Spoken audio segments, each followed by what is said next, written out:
Bienvenue sur Et la foi dans tout ça, le podcast de Beyond, un apostolat de la fraternité foi et prière qui vous aide à rayonner au-delà de votre propre personne et qui vous donne les clés pour impacter et transformer le monde. Je suis David Rick. Et moi, je suis The Huge et nous serons ensemble pour 45 minutes. C'est parti. Aujourd'hui, nous allons aborder un sujet qui touche à nos vies au quotidien, l'équilibre entre vie professionnelle et vie privée.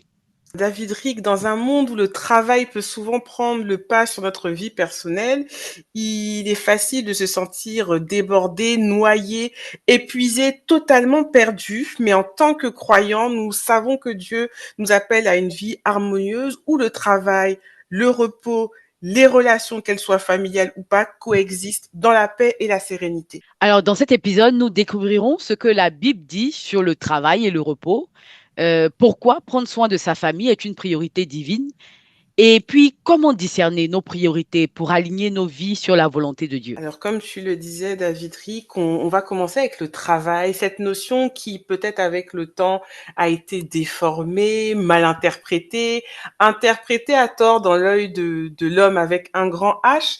Mais en vérité, qu'est-ce que le travail? Que nous dit la Bible? Surtout, que nous dit Dieu sur le travail? Alors moi, la première chose que je peux dire, c'est que le travail, c'est une bénédiction. Dans la Genèse, après chaque acte de création, il est écrit, et Dieu vit que cela était bon. Et même quand il travaille et qu'il crée l'homme avec un grand H, il dit, et Dieu vit que cela était très bon. Donc, en fait, le travail, c'est une bonne chose parce que à chaque fois que Dieu fait quelque chose, il contemple ce qu'il a fait, il contemple son travail et il dit que c'est bon. Donc, pour moi, le travail, c'est un moyen de participer aussi à la création de Dieu. Quelque part, on est en train de prolonger l'acte de création. Donc, quand on travaille, on fait quelque chose de bon. C'est intéressant de le voir comme ça, parce que quand tu cherches la définition du travail, le travail est assimilé à la souffrance.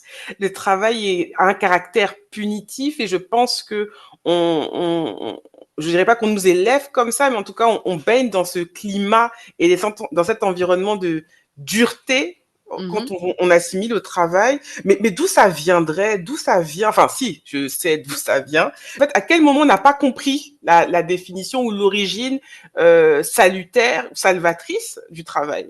Alors, tu vois, si on continue à regarder de Huge le livre de la Genèse, je pense qu'au moment où Adam et Ève ont croqué voilà, dans la pomme, ont désobéi à Dieu, et puis Dieu vient, il parle au serpent, ensuite il parle à l'homme et tout, et il dit à l'homme, tu mangeras ton pain à la sueur de ton front. Donc, je pense que cette notion de manger son pain à la sueur de son front, donc quelque part travailler pour gagner sa subsistance, quand on lit ça et on voit la sueur de ton front, ben voilà, on se dit, en fait, il y a un effort, il y a une souffrance, il y a une difficulté. En plus, quand on regarde le contexte, on a l'impression que c'est une punition.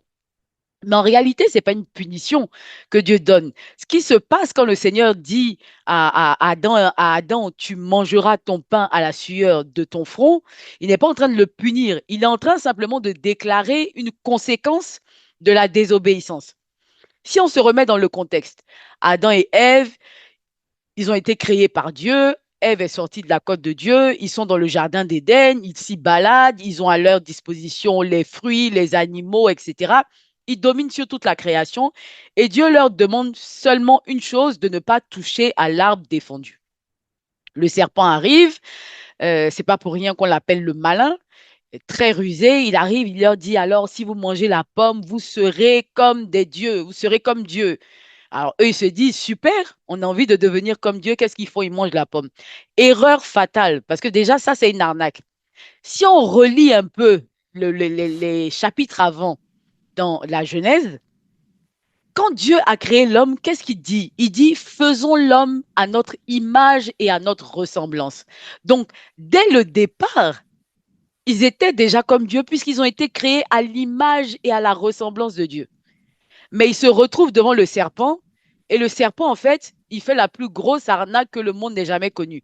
Il arrive à leur vendre quelque chose qu'ils ont déjà. Ils tombent dans le piège.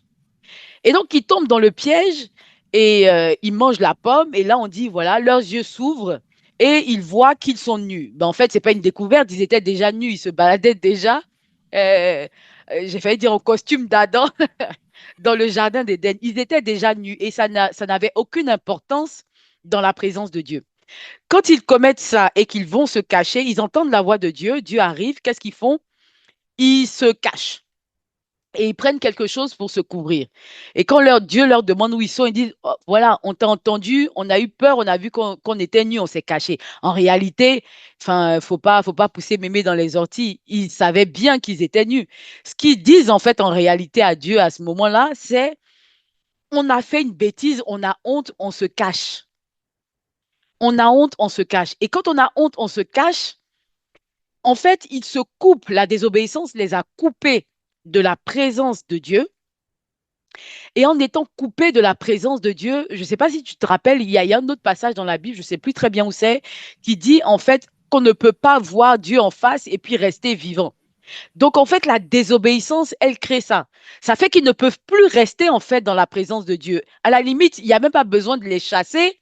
La désobéissance les chasse d'elle-même de la présence de Dieu parce que le mal ne peut pas subsister dans la présence de Dieu.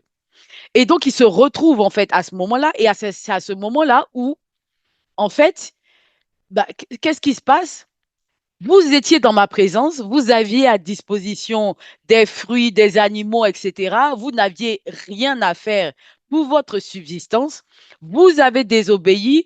Vous êtes de vous-même, à cause de votre libre arbitre, vous vous êtes retiré de ma présence.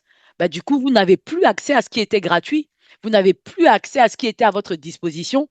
Et donc maintenant, pour pouvoir avoir votre subsistance, il va falloir que vous la cherchiez de vous-même. Mais ce n'est pas moi qui vous en empêche, c'est vous qui l'avez fait parce que en désobéissant, vous êtes sorti de ma présence et vous ne pouvez plus subsister en ma présence. Tu vois? Oui, je vois très bien et ce que tu dis, c'est très intéressant parce que, pendant que je t'écoutais attentivement, je me rends compte que l'homme travaillait déjà quand le Seigneur demande à Adam de nommer les animaux, de nommer et de donner un nom, il l'enseigne, il le coach au travail. Donc finalement, il travaillait, je pense, dans une certaine quiétude quand même. Et finalement, ce n'est pas le travail qui est une punition, mais c'est la manière dont le travail est effectué, ou du moins la manière dont on obtient le fruit de ce travail-là qui en est une. Mais je me demande finalement comment rétablir ou comment a été rétablie, tu sais, cette notion salvatrice du travail. Comment on repasse d'un travail dans la paix, dans la sérénité, pardon, dans l'harmonie, parce qu'au final, tout était en paix, comme on l'a dit en introduction, les différentes sphères étaient harmonieusement assemblées. Il y a eu le Mhm. chaos dû au péché originel et à la désobéissance de l'homme et de la femme, mais comment Dieu nous permet, parce qu'il nous permet toujours de nous rattraper, comment Dieu nous permet de revivre et de repositionner le travail dans cette manifestation glorieuse en fait de la présence de Dieu. Bah, alors, ce qui était déjà là au début, en fait, en réalité, n'a pas changé. Dieu vit que cela était bon. Donc, il y a quelque chose de bon dans le fait de travailler. Et travailler même, ça permet aussi de glorifier Dieu. Et j'aime beaucoup ce passage dans l'épître de Paul aux Colossiens, pardon, Colossiens 3, verset 23, qui dit, tout ce que vous faites, faites-le de bon cœur, comme pour le Seigneur et non pour les hommes. Il y a une autre version qui dit, quel que soit votre travail, faites-le de bon cœur, comme pour le Seigneur et non pour plaire à des hommes. Ça veut dire en fait que quand on fait quelque chose, quand on travaille, en réalité, on travaille pour Dieu et on le fait pour Dieu. Et j'aime beaucoup en fait cette notion de faire pour Dieu, de travailler pour Dieu, de glorifier Dieu à travers le travail. Et c'est ce que je vois, il me semble en tout cas voir dans l'histoire de David, qui à un moment donné dit, je n'offrirai rien au Seigneur qui ne me coûte. Donc, il fait en sorte que bah, tout ce qu'il fait, ce soit à la hauteur de Dieu. Tout ce qu'il veut donner à Dieu, c'est à la hauteur de Dieu. Et dans le travail, Ben, en fait, faut le faire avec passion, avec excellence, avec engagement, avec volonté, avec amour et mettre tout ça véritablement à la hauteur de Dieu pour le glorifier. Donc oui, bah, travailler, ça peut être difficile, ça peut être pénible, mais ce n'est pas une punition. C'est une manière aussi de glorifier Dieu, voilà, de lui rendre gloire pour la création et puis de continuer cette œuvre de création. Parce que si tu regardes un peu, bah, voilà, il y avait le Jardin d'Éden. Et quand tu regardes le monde dans lequel on vit aujourd'hui, qui a aussi le fruit du travail, de l'ingéniosité des hommes, alors, il a quand même énormément évolué par rapport à ce qu'il y avait dans le Jardin d'Éden. Alors, ça ne veut pas dire que les murs, les buildings, etc., tout ça, c'est plus beau que la création, c'est plus beau que la nature. Non, il y a la nature et à côté de la nature, il y a encore toutes ces choses. Et tout ça subsiste ensemble dans une certaine harmonie quand on arrive à prendre soin, bien évidemment, de la nature. Ouais, c'est vraiment intéressant. Et puis quand tu parles, moi je pense à une citation que j'ai découverte il y a pas longtemps, en tout cas il n'y a pas plus de 2 ans, mais qui pour moi résume un peu ce que tu dis et qui vient de Saint Augustin. J'espère que je ne me trompe pas. Aime et fais ce que tu veux.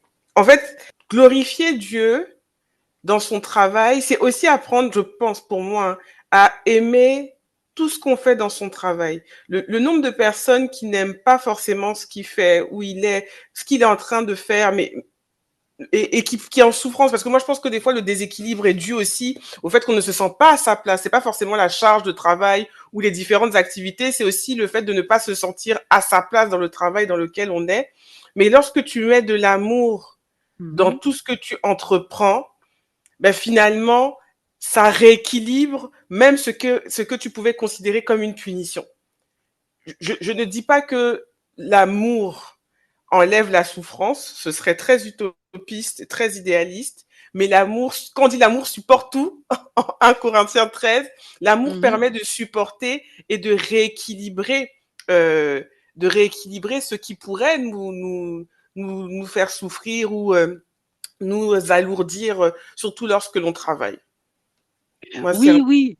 Enfin, je suis assez en ligne avec toi et je pense aussi qu'il faut pas oublier que, bon, en fait, on peut prendre du plaisir en fait à travailler. Le travail, c'est pas, oui, il peut avoir une certaine pénibilité quand on travaille très longtemps, quand on a un travail manuel, etc. Mais c'est pas parce qu'il y a une pénibilité qu'on peut associer à la souffrance. Et quand on l'associe à la souffrance, c'est un peu péjoratif. Au final, il peut avoir une pénibilité, mais n'empêche, il peut avoir aussi beaucoup de plaisir en fait à travailler. Je veux dire, oui, quelqu'un, un artisan qui aime ce qu'il fait, même s'il passe 10 heures ou 12 heures et qu'il est éreinté à la fin de la journée, ben, la fatigue n'enlève rien au plaisir qu'il a pu prendre tout au long de la journée, voilà, à fabriquer toutes sortes de choses. Je veux dire, je pense que toi aussi, de Huge, dans ton boulot de communicante, voilà, tu peux avoir des périodes qui sont extrêmement intenses, mais tu es hyper rempli. Voilà, il y a une énergie qui déborde, il y a une passion, il y a une envie qui occulte presque la difficulté ou la fatigue ou la pénibilité ou même la tension et le stress. non, c'est vrai, c'est vrai. D'ailleurs, il y a une phrase, il y a une phrase que je ne supporte pas, une citation que j'ai vue sur Internet, je sais pas si ça est de quelqu'un ou pas, mais en gros, qui dit, si tu fais ce que tu aimes, tu ne considéreras pas que c'est du travail ou tu n'auras plus à jamais travailler de ta vie. Un truc comme ça, enfin, les gens Mhm. qui suivent les coachs ou qui voient les citations inspirantes, entre guillemets, sur Internet, voient très bien de la citation dont je parle. Et des fois, je trouve que cette citation n'est pas totalement vraie parce que tu peux ne pas supporter parfois ce que tu aimes faire. Et comme tu dis, l'amour n'annule pas le supplice, mais l'amour permet de supporter en se disant que à la fin de la journée, je fais quelque chose de bon pour moi ou qui est bon pour moi ou que j'aime. Oui, et je trouve un peu dommage parce que parfois, en fait, on a tendance à rajouter des connotations très négatives à des choses qui sont très nobles. C'est très noble de travailler. Et même quand on y prend du plaisir, ça s'appelle toujours du travail. Même quand on aime ce qu'on fait, ça s'appelle toujours du travail. Ça n'a pas besoin de porter un autre mot, en fait, un autre nom. Je suis d'accord avec toi. D'ailleurs, on en vient à l'opposé. Le fait de travailler, c'est le fait d'être en mouvement. Et comme tu dis, c'est pas péjoratif de travailler. Et faut vraiment qu'on fasse la distinction, je pense, où qu'on affirme que travailler aussi, c'est pas quelque chose qui est forcément rémunéré, puisqu'il y a il y a beaucoup de travail qui ne le sont pas, n'est-ce pas, maman? Mhm. Enfin, je trouve ça dommage parfois que certaines personnes, comme des parents au foyer, sont considérées comme des personnes qui ne travaillent pas. Non, peut-être qu'elles ne travaillent pas dans un segment particulier, mais ça reste un travail. J'ai beaucoup aimé, pendant qu'on préparait ce podcast, quand tu as dit, je suis la directrice générale de ma maison, je suis en train de gérer en tant que directrice générale de ma maison. Je trouve ça très beau et très vrai. Et finalement, le travail ou celui qui travaille, c'est celui qui n'est pas paresseux et qui n'est pas dans l'oisiveté. C'est aussi une forme d'équilibre. D'ailleurs, la paresse, parlons-en. Qu'est-ce que Dieu dit de la paresse? Ah, alors là, moi, j'ai découvert un verset que je trouve absolument extraordinaire. Deuxième épître de Paul aux Thessaloniciens, chapitre 3, pardon, verset 10, Paul déclare, si quelqu'un ne veut pas travailler, qu'il ne mange pas non plus. Je trouve ce verset incroyable. Si quelqu'un ne veut pas travailler, qu'il ne mange pas non plus. Ça veut dire que Dieu lui-même euh, valorise le travail comme une responsabilité personnelle, comme une responsabilité sociale, en fait. Donc, si tu ne travailles pas, tu ne manges Tu pas. manges pas. Tu ne manges pas, C'est c'est la Bible fort, qui hein? le dit. Si C'est quelqu'un, alors, fort. si tu ne travailles pas parce que tu es au chômage, etc., bien sûr, tu peux manger, enfin, il y a pas de sujet. Il dit si quelqu'un ne veut pas travailler. Donc, si quelqu'un est paresseux, en fait, qu'il ne mange pas. Tu ne veux pas travailler, tu ne veux pas faire d'efforts, tu ne manges pas. Et donc, j'aime beaucoup ce verset-là que j'ai découvert très récemment au hasard d'une discussion avec une sœur. Voilà, il y a le travail a une valeur. Le travail a une valeur et on ne peut pas voilà, espérer des choses si on n'est pas prêt quelque part à mouiller le maillot, comme on dit. On ne peut pas manger si on ne mouille pas le maillot. Je suis d'accord. Et c'est aussi une belle phrase, une belle parole d'espérance.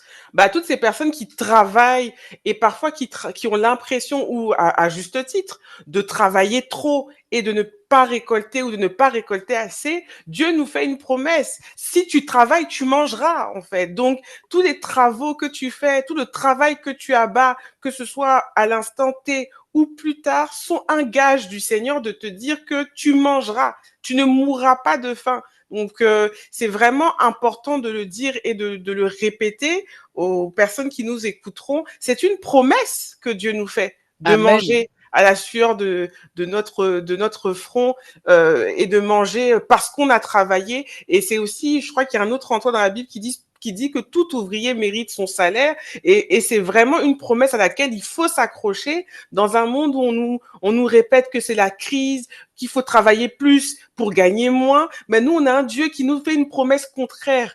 Tu mangeras à la sueur de ton front. C'est-à-dire que à la sueur au niveau de ce que tu as produit, tu mangeras. Mais comme c'est un Dieu qui est au-delà de la justesse et de la justice, qui fait toujours tout de manière extrême, tu mangeras au-delà de ce que tu as semé. Parce qu'avec 5 pains et 2 poissons, il nourrit au minimum 5000 personnes. C'est ce même Dieu-là et c'est exactement ce qu'il dit. C'est fais ta part et je ferai pour toi.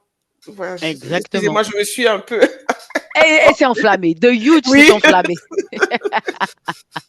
Et j'ai envie de dire, il a fait même plus parce que je crois que les 5 000 hommes, c'était sans compter les femmes et les c'est enfants. ça. Et il y a eu les restes, comme on l'a dit la dernière fois, il y a les doggy bags. En fait, donc vraiment, on est avec un Dieu d'action. Et quand on ramène cette thématique du travail à notre sujet, l'équilibre commence avec le mouvement et la pérennisation de la création. Je pense que travailler, c'est continuer la création de Dieu et c'est surtout être dans cet équilibre divin, c'est maintenir l'équilibre de la création. Mm. Travailler, c'est maintenir l'équilibre de la création. Et c'est en ça peut-être que c'est encore plus une responsabilité, parce que celui qui ne travaille pas ne concourt pas à maintenir cette création. Absolument, absolument. Tu vois, et ce que tu disais à l'instant, euh, il y a le psaume 127 qui le dit aussi. Il dit, si l'Éternel, tu parlais de doggy bag là, c'est-à-dire que tu travailles, Dieu te bénit, il multiplie et en plus, voilà, tu peux encore emporter quoi à la maison. Et le psaume 127 dit, si l'Éternel ne bâtit la maison, ceux qui la bâtissent travaillent en vain. Si l'Éternel ne garde la ville, celui qui la garde veille en vain. En vain, vous vous levez matin et vous vous couchez tard et mangez un pain de douleur. Il en donne autant à ses bien-aimés pendant leur sommeil. Ça veut dire que c'est la grâce de C'est Dieu qui fort. Ouh là là là, supplante c'est nos fort. efforts. C'est fort, c'est fort. Attends, pardon, c'est fort. Oui, C'est la pardon, je grâce de t'écoute. Dieu qui supplante nos efforts. Tu vois, ici, l'Éternel ne bâtit la maison, ceux qui la bâtissent travaillent en vain. Et tu vois, ça en même temps, c'est une alerte, c'est un point d'attention aussi par rapport à l'excès de travail, par rapport au surmenage, au travail excessif. C'est pas ce que Dieu nous demande. Il te demande pas de t'épuiser, voilà, au travail au point d'en perdre le sommeil, d'aller en burn-out, etc. Non, il dit, si l'Éternel ne bâtit la maison, c'est-à-dire que si Dieu n'est pas au contrôle de ton travail, si Dieu n'est pas avec toi dans ton travail, c'est en vain que tu travailles. C'est en vain parce que tu t'épuises, tu vas t'épuiser, tu vas vouloir plein de choses en fait. Mais lui, il est celui qui te rémunère au-delà, j'ai envie de dire, de la rémunération légale. Peut-être que pour le travail que tu effectues, tu es censé gagner, je dis n'importe quoi, 1 000 euros, mais Dieu, c'est celui qui peut faire en sorte que tu puisses gagner 1 500 euros en abattant un travail qui théoriquement devrait te donner 1 000 euros. C'est en ce sens qu'il dit, si l'Éternel ne bâtit la maison, ceux qui la bâtissent travaillent en vain. Et c'est lui qui est derrière tout ça. C'est lui qui supplante nos efforts. C'est lui qui embellit tout ce qu'on fait. C'est lui qui donne un éclat nouveau, un éclat particulier. C'est lui qui donne voilà, la petite touche, quoi. Le truc qui fait que tu es différent, tu fais le même travail que quelqu'un, mais voilà, toi, on te regarde d'une autre manière. C'est la grâce de Dieu. Vraiment. Et ce que tu dis est fort. Il y a une phrase, moi, qui vient de me bouleverser. Il en donne autant à ses bien-aimés pendant leur sommeil. Et quand tu écoutes un peu ou tu lis ce que les hommes d'affaires ultra, ou femmes d'affaires d'ailleurs, ultra riches font, une des choses qui est très importante dans leur routine, ce fameux mot que tout le monde dit, leur routine quotidienne, c'est qu'ils dorment. Ils dorment. Ils dorment parfois 8 heures, enfin le fameux 8 heures de sommeil. Des fois, je me dis, mais comment ils font? Mais ils dorment parce que la place du repos dans cette notion d'équilibre est extrêmement importante. Alors oui, effectivement, il y a des saisons où il y a des professions qui font qu'à un moment donné, le sommeil est peut-être plus réduit, mais à la fin de la journée, se reposer est une partie importante du travail, de l'activité et surtout de l'équilibre, en fait. Mais complètement, complètement. J'ai envie de dire même que le repos, c'est un commandement divin. Après le travail vient le repos. Et c'est une dimension qui est souvent négligée dans le monde dans lequel nous sommes aujourd'hui. Pourtant, Dieu lui-même nous montre l'exemple dès la création. Le repos, c'est un modèle divin. Dans le livre de la Genèse, il est écrit, Dieu acheva au 7e jour son œuvre qu'il avait faite et il se reposa. Donc, de Yuj, si Dieu lui-même a pris le temps de se reposer, Qui sommes-nous qui sommes-nous pour ne pas pour le ne pas faire? se reposer? C'est Non, vrai, le psalmiste dit, à peine nous fis-tu moindre qu'un Dieu, tu me couronnes de gloire et de beauté, mais on n'est pas encore tout à fait Dieu. Donc, si Dieu lui-même prend du repos, à plus forte raison, nous. et puis, enfin, donc déjà, ça voudrait dire que ne pas se reposer est un péché. Je balance ça à quelqu'un qui peut-être le dit à son entourage, je peux pas me reposer, j'ai pas le temps, j'ai pas le temps. C'est un péché, voilà. C'est un péché de ne pas se reposer, de ne pas contempler, parce que Dieu se repose pourquoi? Moi, je me suis posé la question, c'est Dieu, il n'est pas fatigué, Mhm. donc il se repose pas parce qu'il est fatigué. Qu'est-ce qui peut faire ou qu'est-ce qui pourrait faire que Dieu se repose? Et je me suis dit, avec l'aide du Saint-Esprit certainement, mais Dieu, il se repose juste pour contempler et kiffer, entre guillemets, permets-moi mes mots un peu figurés, contempler et kiffer son travail, apprécier ce qu'il a fait, prendre le temps de se dire, voilà ce que j'ai fait. Oui, c'est bon, ce que j'ai fait est bien. Donc, le repos, c'est aussi un temps de contemplation et d'adoration de ce que nous Waouh. avons réalisé avec Hmm. Dieu. Waouh! Waouh. Complètement, complètement. C'est un temps de contemplation. Franchement, j'adore. Parce que c'est vrai, tu as raison. C'est Dieu. Il se fatigue pas, tu vois. Il dit, il se repose, il se pose et puis il regarde. Il contemple. Il dit, oui, j'ai fait des belles choses. Oui, j'ai fait des grandes choses.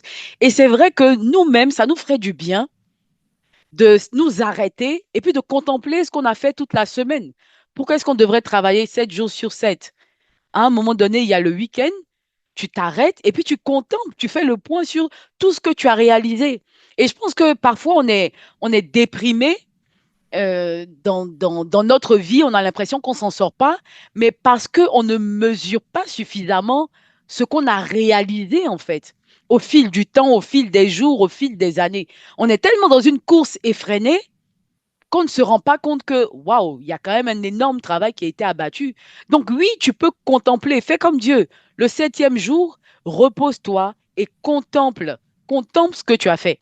Et ce moment de contemplation, c'est aussi un moment de gratitude. Et je pense que c'est pour ça qu'on va à la messe le dimanche. C'est pour rendre grâce. L'Eucharistie signifie action de grâce. Et en Exode au chapitre 20, verset 8, Dieu dit, souviens-toi du jour du sabbat pour le sanctifier. Donc, ce moment de pause qui est voulu par Dieu, voilà, pour se reposer, pour reprendre des forces, c'est aussi un moment qui doit être sanctuarisé, qu'on doit pouvoir mettre à part dans notre équilibre, dans notre organisation, dans notre quotidien, voilà, pour rendre grâce et puis se reconnecter à Dieu, qui est la source finalement de toute force et de toute puissance.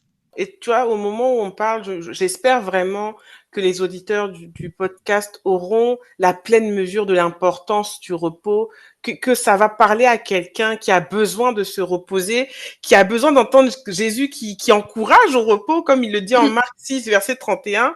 Jésus invite ses disciples, venez à l'écart dans un lieu désert et reposez-vous un peu. Oui, Jésus nous invite à nous reposer et il nous invite pas à nous reposer n'importe où. Il nous invite à nous reposer au désert, dans un lieu retiré, dans un lieu parfois aride, vide, mais un lieu qui est en fait qui est exempt de toute distraction parce que finalement on est avec lui, on est suffisant avec lui et on a mm, besoin de ce temps de pause pour pouvoir tout simplement se reconnecter, se mettre à son écoute. Parce que lorsque l'endroit est vide et libre de toute distraction, on est beaucoup plus enclin aussi à être à l'écoute de ce qu'il a à dire. si tu vois, c'est tellement vrai en fait. On ne se rend pas compte parce que parfois on se dit, j'ai tellement de choses à faire, j'ai tellement de choses à faire, j'ai pas le temps, faut pas que je me repose, il faut que j'abatte le travail, il faut que je termine ça, il faut que je fasse ça. Mais en fait, au fur et à mesure qu'on fait ça, on perd en efficacité, un, on perd en performance, deux, on s'épuise, trois, et puis à la fin, le résultat, il n'est même pas bon en fait. Et on le fait en prenant encore plus de temps. Alors que si on sait s'arrêter, si on sait se ressourcer, si on sait reprendre des forces, si on sait se reconnecter à Dieu, à la source de toute cette restauration, de toute cette puissance, alors on peut repartir de plus belle. Et tu vois, moi, dans ma carrière, et j'ai presque envie de dire dès les débuts, en tout cas, au moment où j'ai pu avoir la possibilité de dire un peu, voilà, ce que moi je fais ou ce que je fais pas, ou ce que j'aime pas, j'ai sanctuarisé mon week-end. J'ai sanctuarisé le week-end. Je me dis, je ne travaille pas le week-end. Pour moi, et ça l'est toujours, c'est une règle d'or. Je ne travaille le week-end que en cas de force majeure. Ça veut dire que quelqu'un peut m'envoyer des mails, je ne répondrai pas. Je ne les verrai même pas, en fait, tu vois, pour pouvoir les répondre. Parce que c'est un moment où on se déconnecte. Et quand je suis en week-end, tu vois, quand j'étais célibataire, mon week-end, il était sanctuarisé parce que j'étais et je suis toujours membre de la fraternité Foi et Prière et que mon service dans cette fraternité était extrêmement important pour moi. Ce service, je n'avais qu'un jour pour le faire, c'est le dimanche. Voilà, de 17h à 19h30 à l'époque, à la chapelle Sainte-Odile à Antony. C'est là que Big je up, rendais ce service-là. Tu vois, je fais en même temps voilà, des petites publicités. Si vous voilà. cherchez un lieu pour vous ressourcer, pour prier, voilà, maintenant c'est de 16h à 18h30 les dimanches à la chapelle Sainte-Odile à Antony. Mais Ou du de coup, 16h30 à 18h30 à la paroisse de l'Incarnation à Abidjan. voilà, comme ça, que vous soyez d'ici ou d'ailleurs, vous avez un lieu de ressourcement. Et donc, je te disais que c'était un endroit, pour moi, ce service-là, c'est quelque chose qui était sanctuarisé. Donc, je pouvais m'épuiser s'il le fallait pendant la semaine, jusqu'à pas d'heure, parce qu'il fallait impérativement que je puisse avoir ce lieu de ressourcement et de restauration. Et j'y allais à la fois pour donner et en même temps pour recevoir. Et il y a plus de plaisir, de bonheur même à donner qu'à recevoir. Et quand on donne, l'ouvrier a toujours son salaire. Dieu est juste. Quand on prend le temps pardon, de donner aux autres, ben en fait, Dieu nous rétribue. Il nous rétribue. Et la dernière fois, on animait un temps de prière et avant, au moment où on a prié ensemble, le Seigneur qui nous disait qu'il payait le salaire avant même le travail. Ça veut dire que là, on arrivait pour rendre ce service-là à la communauté. Ben voilà, Dieu, lui, il nous payait avant même qu'on ait commencé le salaire. Donc pour moi, c'est très important de sanctuariser, tu vois. Donc célibataire, je sanctuarisais le week-end parce que je devais faire mon service et que c'était extrêmement important pour moi. Et ça participait aussi à mon équilibre. Ce n'était pas simplement le travail qui était important pour moi, j'avais aussi besoin de pouvoir servir pour maintenir mon équilibre personnel. En étant Alors, aujourd'hui mariée et avec des enfants, j'ai c'est là toujours où je ces voulais arriver. engagements. C'est là où je voulais arriver. Oui. J'ai toujours ces engagements, mais j'ai aussi ma famille. Donc, le week-end, il est à nouveau sanctuarisé pour eux. Voici mes deux priorités du week-end. Donc, m'envoyez pas de mail, je ne vous répondrai pas. Sauf si la terre est en train de s'effondrer. Après, je dis ça, j'ai quand même un sens de la responsabilité. Et puis, arriver à un certain niveau de responsabilité, il faut plus ou moins être disponible s'il y a un sujet. Mais voilà, j'ai envie de dire, s'il n'y a pas mort d'homme, si ça peut attendre lundi, ça attendra lundi, quoi. Mais ce que tu dis est tellement important. Il y a plusieurs choses. Et moi, ça me renvoie à plusieurs épisodes de ma vie. Et, euh, et je pense que ça parle et ça parlera à beaucoup. Premièrement, bah, il y a cette notion de sanctuarisation. Je trouve que certains oublient de sanctuariser. Alors pour nous, c'est le dimanche. Pour d'autres, ça peut être un autre jour. Et tout dépend aussi de l'engagement professionnel que l'on a. Un médecin ou quelqu'un du corps médical ne va pas avoir la même manière de sanctuariser son jour Absolument. que quelqu'un qui travaille du lundi au vendredi. Comme tu disais, quand on est célibataire versus quand on a une famille, c'est pas la même manière de sanctuariser. Moi, je me rappelle quand j'étais jeune assistante à la défense au CNIT, je ne supportais pas on me contacte en dehors de mes heures de travail, c'est-à-dire que moi, c'est 9h, 17h, 9h, 17h. Ma pause de midi, c'est super important. Le week-end, on n'y touche pas. Encore plus quand j'ai rejoint la fraternité foi et prière. Mais je me suis rendu compte qu'à un moment donné, lorsque des responsabilités augmentent, quand je suis venue en Côte d'Ivoire notamment et que j'ai changé de vie et que j'ai commencé à avoir des postes où ben tu as des responsabilités, ta manière de sanctuariser devient différente. Et tu as dit un mot qui est très important. Il faut être disponible. Mais être disponible, ça ne veut pas dire qu'on dédie son temps. Ça ne veut pas dire qu'on sanctuarise pour le travail intense. Ça veut dire que au moment où une urgence se présente, parce que quand c'est le week-end, surtout si on n'est pas sur des métiers qui empiètent sur le week-end comme la restauration, le service médical, comme je le disais tantôt, qu'on est dans ce type de métier-là, se rendre disponible, c'est dire qu'en cas d'urgence, je peux être joignable pour traiter quelque chose dans un temps court, Mm. plus ou moins court. Ou si c'est long, c'est quelque chose. Je pense aux avocats parfois qui doivent se retrouver au commissariat un samedi à minuit. Bon, il y a quand même quelque chose, c'est quelque chose qui est encadré, mais ça va aussi dans l'autre sens. Et je veux parler à toutes ces personnes qui sont engagées, qui ont des familles engagées dans l'Église, qui ont des familles. Je ne vise personne, mais je tire sur tout le monde et qui oublient leur famille parce qu'ils sont engagés en fait. Oui, tu as l'église du vendredi soir, 19h, quand tu finis le travail, au dimanche soir, 20h, tu laisses ta femme, tes enfants, ton mari, ta maison, parce que tu vas servir Dieu. Et puis quand tes proches te font des reproches, sans faire de jeu de mots, bien sûr, tu dis que, mais c'est pour Dieu.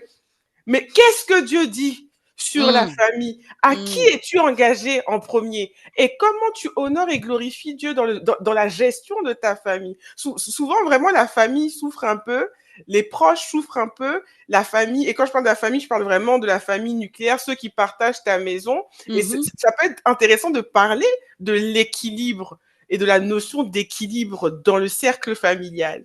Qu'est-ce que tu en mm. penses, David? Question. Question, hashtag, question. Hashtag question. Question. Euh, je pense que dans notre quête d'équilibre, il y a une chose qui est essentielle, c'est la famille. Et la Bible insiste sur le rôle central de la famille dans notre vie et dans notre foi. Prendre soin de sa famille, c'est une obligation sacrée. Paul, toujours le même, on l'a beaucoup cité aujourd'hui, dans la première épître à Timothée, chapitre 5, verset 8, dit, si quelqu'un ne prend pas soin des siens, tiens-toi bien, il a renié la foi et il est pire qu'un infidèle. Hmm. Répète, pardon. Il y a quelqu'un qui doit entendre. Mets le son là-bas. Toi qui écoutes, mets le volume. C'est à toi que ce passage parle. Mets le son. J'augmente le volume. Je donne une autre version. Si quelqu'un ne s'occupe pas des siens, surtout des plus proches, il a renié la foi, il est pire qu'un incroyant. Ça veut dire que si tu es chrétien, que tu ne prends pas soin de ta famille, mais en fait, tu es un contre-témoignage. Tu ne témoignes pas du Christ, tu ne témoignes pas de Dieu. Tu ne peux pas être chrétien, engagé ou pas d'ailleurs, et puis ne pas prendre soin de ta famille. C'est-à-dire que Dieu met au même niveau voilà, l'incroyance. En fait, tu es païen, tu ne crois pas. Parce que si tu croyais, tu saurais que tu dois prendre soin de ta famille et qu'elle est prioritaire et que tu ne peux pas passer ton temps à te balader d'église en église ou dans d'autres activités. Il y a des gens, là, on est en train de... Hein, Ashley, tu me fais tirer à balles réelles là, sur les personnes qui sont engagées dans l'église, mais tu as des gens qui ont des passions Oui, dévorantes, bien voilà, sûr. qui utilisent tout leur temps pour jouer aux jeux de vidéo. Je veux dire, Ah enfin, oui. tu vois, ce genre de Oui, papa choses, n'a au lieu PlayStation. Hmm. hein, papa na PlayStation, hein, voilà. Hein, ou maman na maquillage ou na Ouais. shopping, je sais pas. Mais quand on fait tout ça au détriment de ses enfants et qu'on dit qu'on est chrétien, en fait, Dieu dit, vous n'êtes pas chrétien, vous n'êtes pas croyant, vous êtes des infidèles, vous n'êtes pas des gens qui témoignez de moi. Donc c'est un devoir sacré de chrétien de s'occuper des siens. Et ça va même plus loin, parce qu'il dit, vous reniez votre foi. On t'accuse, enfin, Dieu nous accuse d'apostasie. Oh, le choc. C'est-à-dire que, non, mais c'est choquant. Parce que encore quand t'es pas chrétien, t'es pas. Mais là, il dit que tu renies ta foi, tu Hmm? renies le fait qu'il soit mort à la croix pour toi, qu'il soit ressuscité d'entre les morts pour que tu sois sauvé. C'est un truc de malade. Mais En en même temps, vrai. tu vois, c'est tellement logique, en vrai, comme disent les jeunes, en vrai. C'est tellement logique. Parce que c'est quoi le premier commandement? Tu aimeras ton Dieu de tout ton cœur, de toute ton âme, de toute ton intelligence, de tout ton esprit et ton prochain comme toi-même. Si tu aimes quelqu'un comme toi-même, tu prends soin de la personne. Donc, en fait, si tu ne respectes pas ce premier commandement-là en prenant soin de ta famille, c'est normal que le Seigneur dise, en fait, tu ne crois pas, en fait. Tu n'es pas un croyant. Tu as renié ta foi, tu as renié le premier commandement que je t'ai donné. Non, et je veux disclaimer, je ne sais pas si c'est le bon terme ou je sais pas. En tout cas, je veux ou alerte, alerte. Je veux parler à mes compatriotes célibataires. Je vous entends d'ici. Oui, mais quand on est célibataire, on n'a pas de famille ici. Déjà, on a une famille Ben de si. laquelle on vient déjà. En plus de ça, Il n'y on a a que Dieu. Jésus qui est venu sous l'opération du Saint-Esprit, hein. Les autres, Et même là, on l'a mis dans une famille pour te dire que c'est important. ben Donc voilà. vraiment. En plus de ça, ce que tu n'as pas, et ça c'est vraiment quelque chose que j'ai appris avec le temps, ou que tu n'as pas encore, ne te dispense pas de te mettre au service d'autres familles. Justement, tu es célibataire, tu n'as pas de famille apparemment de qui t'occuper, mais il y a peut-être une famille que tu connais à qui tu pourrais rendre service pour qu'un couple se retrouve. Enfin, c'est pas parce qu'on n'a pas où on n'est pas dans une situation, et c'est vraiment quelque chose sur lequel je veux insister, ce n'est pas parce qu'on n'est pas dans une situation donnée qu'on n'est pas concerné. On est Mm. chrétien, on est croyant, on est frères et sœurs. L'autre, comme tu dis, tu aimeras l'autre comme toi-même. Ce que tu aurais aimé faire en étant marié, en ayant des enfants, bah, propose de le faire à quelqu'un qui est dans cette situation-là, ou à une famille que tu connais dans cette situation-là, qui ne pourrait pas bénéficier d'une aide autre extérieure sans payer, sans rémunération. Si tu es une tante ou un oncle qui a des neveux, rien ne t'empêche de passer du temps avec tes neveux et tes nièces, ou de passer du temps avec des Mhm. familles à l'extérieur. On n'a pas d'excuses, les célibataires. Nous n'avons pas d'excuses pour faire ce que Dieu demande. Voilà, c'était important pour moi de le dire à ce moment-là. Merci. Merci, merci. Non, mais de You, elle est enflammée aujourd'hui, là. C'était vraiment important de faire ce rappel-là. Et tu vois, même, tu es célibataire, bon, imaginons que tu sois pas orphelin, tu as tes parents. Quel est le commandement, le seul commandement, l'unique commandement que Dieu nous donne qui est assorti d'une bénédiction? Honore Honore ton ton père et ta père et mère ta afin mère. d'avoir une longue vie. Et tu peux pas les honorer si tu ne prends pas soin d'eux. Et puis on Franchement, dit afin d'avoir une longue vie. Donc tu connais le secret de la longévité. Donc honore même tes si tu es parents. célibataire, si tu n'es pas orphelin, honore tes parents. Prends soin d'eux, passe du temps avec eux. Si tu ne Passe le du fais temps. pas, tu les as reniés. Tu as renié la foi. Mais le passe du temps, c'est important. Et en fait, le Seigneur ne dit pas honore ton père et ta mère quand ils sont gentils, quand ils sont compréhensifs, quand ils te cassent pas la tête. Non, Non, c'est honore ton sans père et ta mère. condition. Oui, sans condition. C'est violent, mais Ah, c'est c'est ça. violent. C'est violent. Ouais. C'est violent. Mais c'est Bon, ça. bon. Moi, je veux pas être traitée d'infidèle, hein. Donc, Ashley, Non, là, faut pas qu'on traîne trop là. Je dois aller non, non. m'occuper des Oui, miens. non, c'est vrai, c'est Hein? vrai, c'est Je veux vrai. pas renier la foi. Non. Bon, plus sérieusement. Deuxième chose aussi importante euh, qui, euh, qui montre à quel point la famille, en fait, est centrale à la fois dans notre vie et dans notre équilibre et dans la manière dont Dieu voit la famille. Il y a l'éducation des enfants, l'éducation spirituelle des enfants, même l'éducation, en fait, au sens large. Parce que si tu ne prends pas le temps, si tu ne consacres pas du temps à tes enfants, mais qu'est-ce qu'ils vont devenir, en fait? Le livre des Proverbes dit, instruis l'enfant, pardon, selon la voie qu'il doit suivre. Et quand il sera vieux, il ne s'en détournera pas. Ça veut dire en tant que parent, on a une responsabilité d'éduquer et de mettre les enfants sur une certaine voie. Et encore plus, on a une double éducation, je dirais, à leur donner quand on est chrétien. Il faut leur donner aussi une éducation spirituelle. Et tout ça, ça prend du temps. C'est pas la rue qui va enseigner nos enfants. C'est pas l'école qui va éduquer nos enfants. Ils vont leur apprendre des choses, ils vont connaître des choses, des sciences, etc. Même si, voilà, il y a des choses, ça sera sûrement l'objet d'une autre discussion un autre jour. Il y a des choses qu'on ne devrait pas enseigner aux enfants, voilà, dans l'école. Mais bon, soit, en tant que parent, on a une responsabilité. Donc, il faut instruire l'enfant. Et instruire, il faut prendre le temps d'instruire l'enfant selon la voie que tu veux qu'il suive. Parfois, on s'étonne que nos enfants rejettent la foi, etc. Mais j'ai envie de dire, si nous-mêmes nous disons que nous sommes chrétiens, que nous ne prenons pas le temps pour leur enseigner comment prier, comment se tenir dans la présence de Dieu, comment louer Dieu, comment rendre grâce, comment être reconnaissant, etc. Mais ils ne pourront pas faire ce qu'ils n'ont jamais appris. Et moi, je veux revenir sur ce passage que tu as partagé sur de Proverbe, instruit l'enfant selon la voie qu'il doit suivre et quand il sera vieux, il ne s'en détournera pas.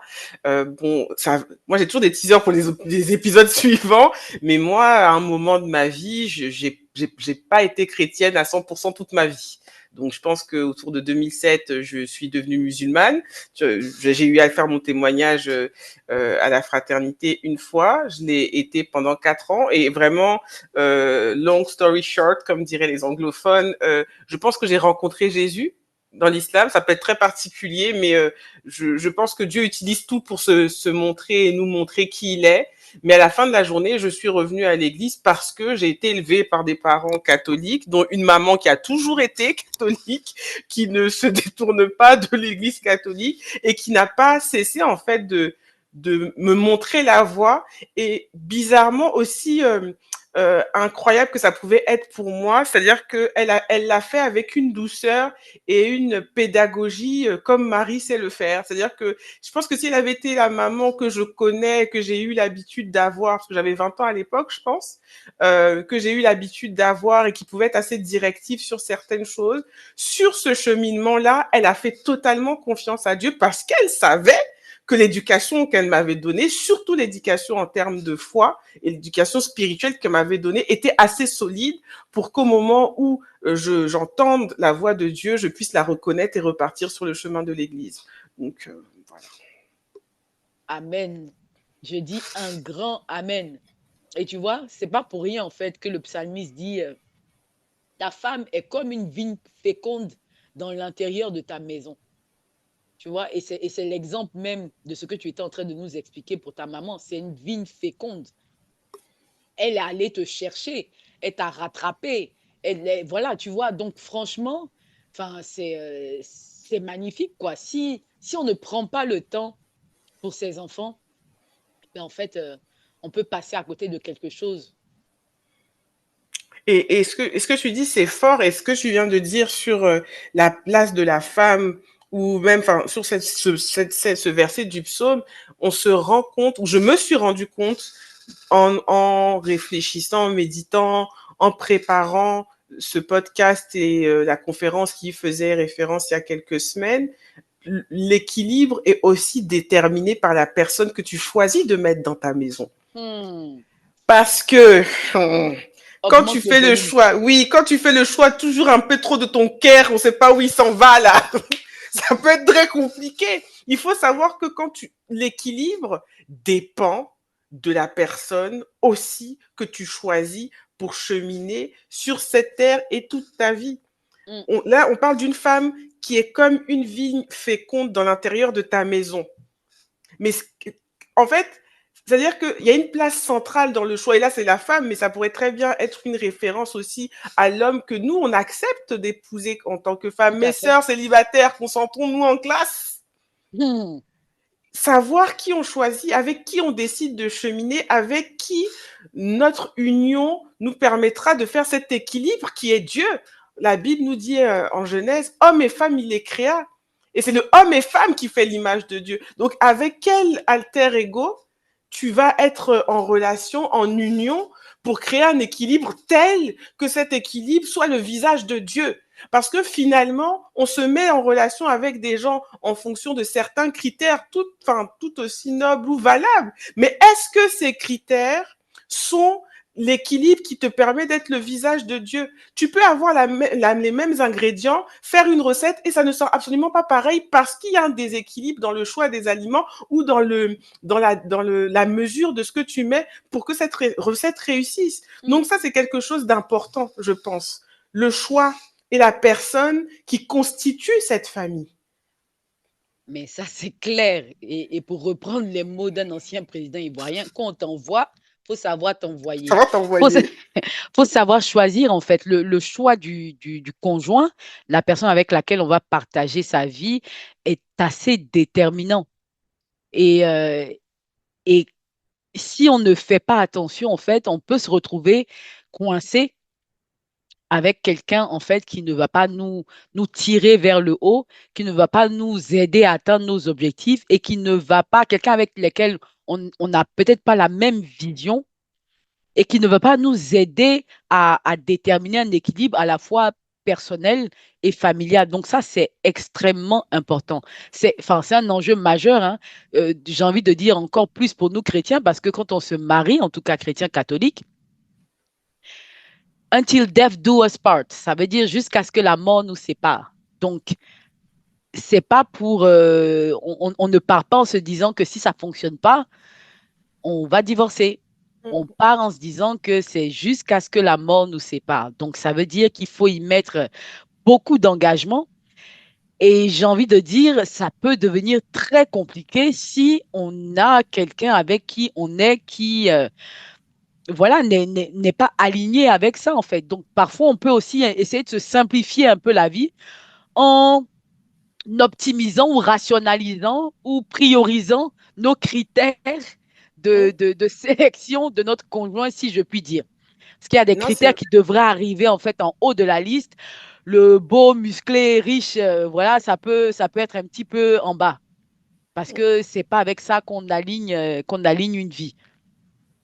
ou qu'on est. Et puis de toute façon, à un certain âge, les muscles, ça devient la brioche hein, pour certains. Donc, franchement, en vrai, mais c'est tellement fort. Et puis, tu sais, j'ai envie de revenir sur cette notion de famille. Je pensais aux personnes seules qui est, enfin, parce que tu sais, dans ce genre de podcast ou il y a toujours quelqu'un qui va dire oui, mais si je suis orphelin, que j'ai pas d'amis, que tu as et que si tu es croyant, tu as une communauté. C'est-à-dire que Dieu a pensé à tout. Je Hmm. crois qu'il y a un passage, je sais plus si c'est dans Ésaïe, si je me trompe pas, où il dit même si ta mère t'a abandonné, moi l'Éternel, je sais plus comment il le Oui, dit, je t'abandonnerai pas, je mais t'oublierai en gros, jamais.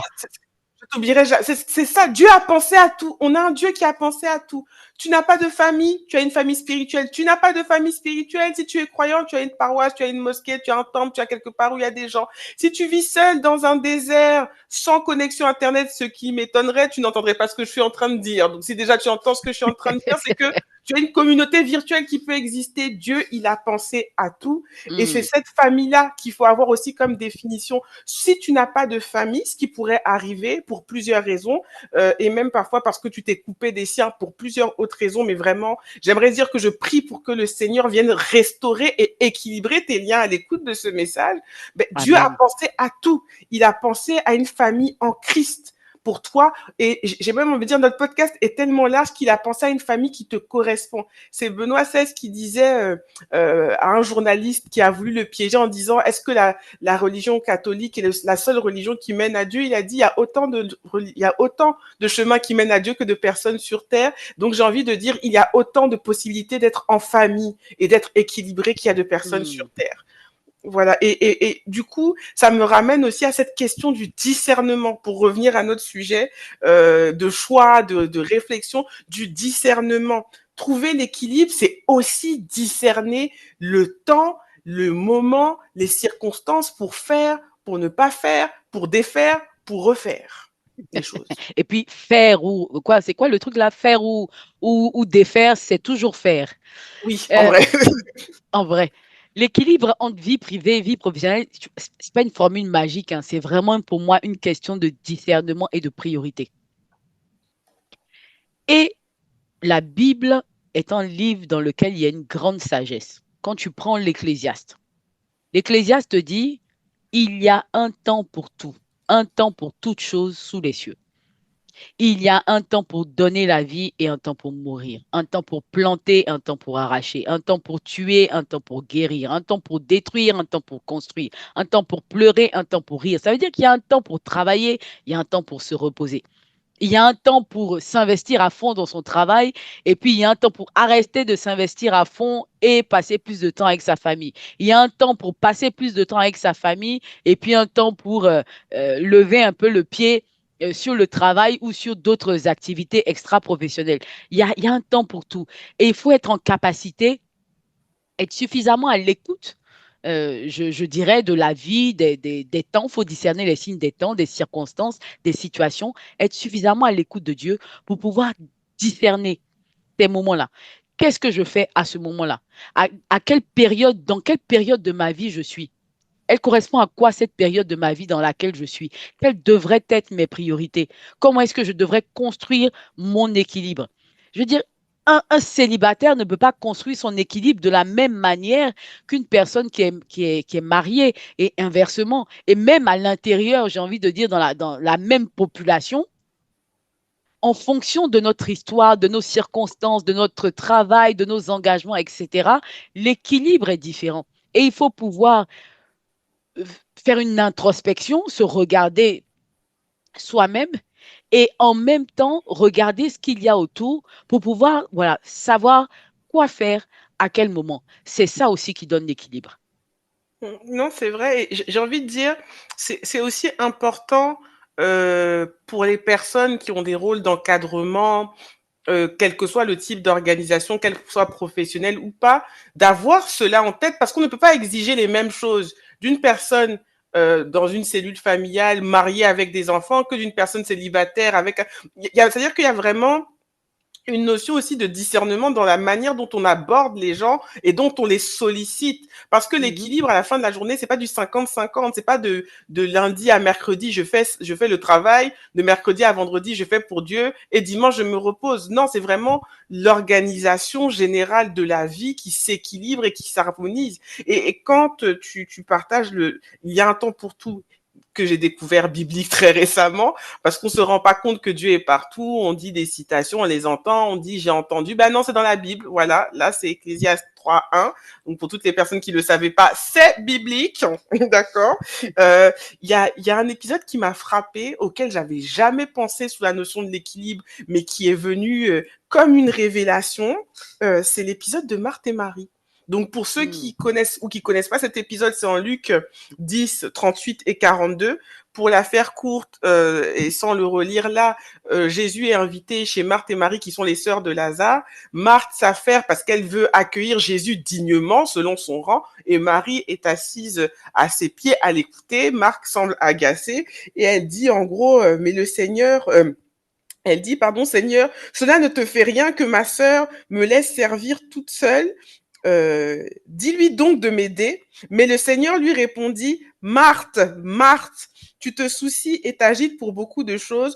Pourtant, il en faut peu, une seule même. C'est Marie qui a choisi la meilleure part. Elle ne lui sera pas enlevée. Et là, en fait, ça m'a fait un déclic. Mm. Pour moi, cet épisode est venu nous montrer l'équilibre, que l'équilibre est c'est-à-dire pour moi, c'est vraiment la manifestation de ce qui est important. L'équilibre, c'est aussi faire ce qu'il y a à faire au moment où ça doit être fait. Marthe Amen. était en train de s'affairer pour recevoir Jésus dignement comme il est, pour bien lui donner à manger, pour le mettre bien. Voilà. Mhm. Marie était assise à ses pieds. Marthe est fâchée. Elle dit que Marie fait rien. Elle écoute Jésus. Et Jésus dit, mais Marthe, c'est Marie qui a choisi la meilleure part. Elle ne lui sera pas enlevée. Mais pourquoi tu vas préparer un plat pour celui qui se donne en nourriture? Pourquoi? Question, Question. question. Et en fait, parce que j'étais très révoltée, moi j'ai été une Marthe pendant très longtemps. Donc quand je lisais ce verset, j'étais très fâchée. Moi vraiment j'étais une Marthe parce que j'aurais pu exactement dire ça avec un peu de tu m'aimes pas Jésus. Mais bon, j'ai un côté dramatique, donc voilà. J'étais une Marthe pendant très longtemps et je disais mais je trouve ça très injuste. Et quand tu connais le Seigneur, tu sais qu'il est juste, donc c'est toi qui cloche. Mm. Et je dis mais Seigneur, Seigneur, je comprends pas, je comprends pas. Marthe a fait quoi de mal? Marthe n'a rien fait de mal. Jésus n'a jamais dit à Marthe qu'elle a fait quelque chose de mal. Mm. Jésus a commencé à parler à Marthe quand Marthe a commencé à se plaindre à lui. Au début, moi, enfin, parce que je sais pas si c'est parce que j'ai fait les exercices initiés à un moment donné, mais j'essaye des fois de me mettre dans le contexte. Jésus, en Oui. vrai, il ne parle que quand Marthe l'interpelle. Et c'est parce que Marthe l'interpelle qu'il lui dit, en fait, ce que tu fais, c'est bien, mais c'est pas ce qui est important. Tu veux Là me faire maintenant. plaisir, oui, tu veux m'honorer, tu veux me recevoir, mais c'est moi, Jésus, qui vient me donner en nourriture. C'est moi, Jésus, qui vient m'offrir. Le repas est là. Toi, tu as déjà vu un poulet pour qui on prépare avant de le tuer? T'imagines, parce que quand on essaye de se mettre là, le poulet ou le mouton, on est là, on lui prépare des petits poires, on dit, non, viens, on va te faire à manger. Et le poulet, je suis là, je suis disponible, le repas est servi.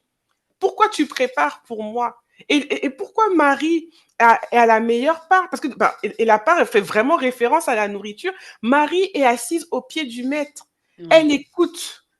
Mm. La Bible dit que la foi vient de ce que l'on entend, ce que l'on entend vient de la parole de Dieu. La parole de Dieu est là. Le Verbe fait chair est en train de parler. Mm. Marie mange. Marthe est Oui, fâchée.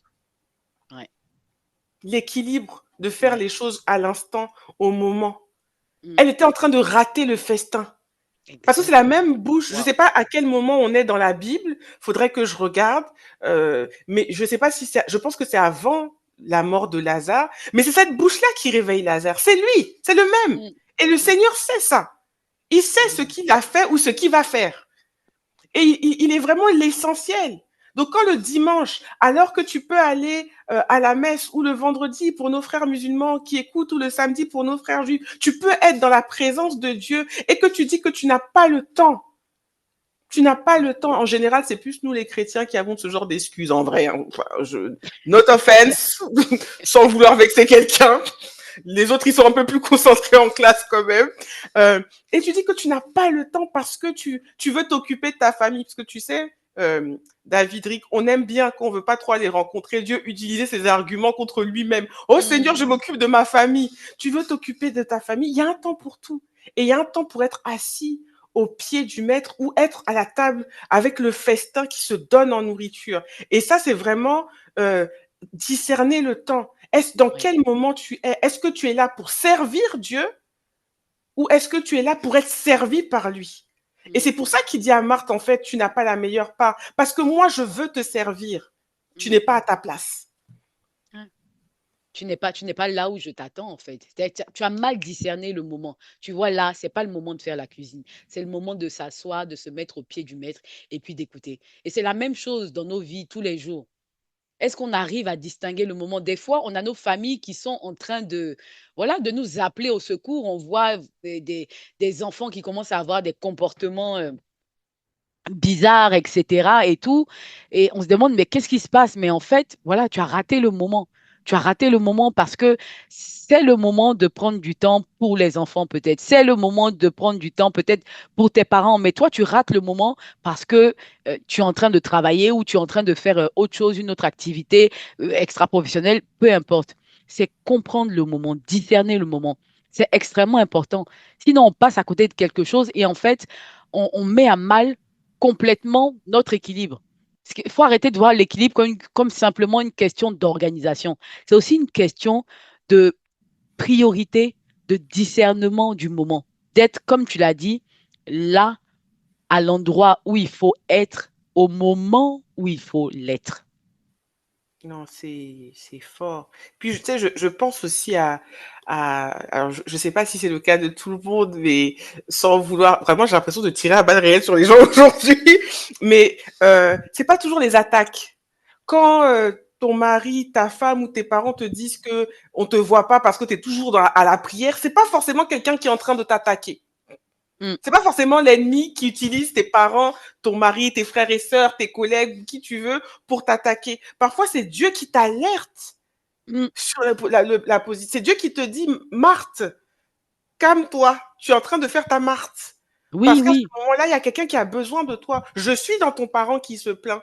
Je suis dans ton mari qui a envie de Mm. te voir. Je suis dans ton enfant qui dit que bah, papa, maman, vous êtes toujours au travail, on ne vous voit pas. C'est moi, Jésus. Parce qu'à la fin, aujourd'hui, Jésus, il descend pas, en tout cas pas encore, il descend pas encore pour venir dire les choses. S'il descend, ce sera un peu compliqué. Ça voudrait dire qu'on est vers la fin là-bas.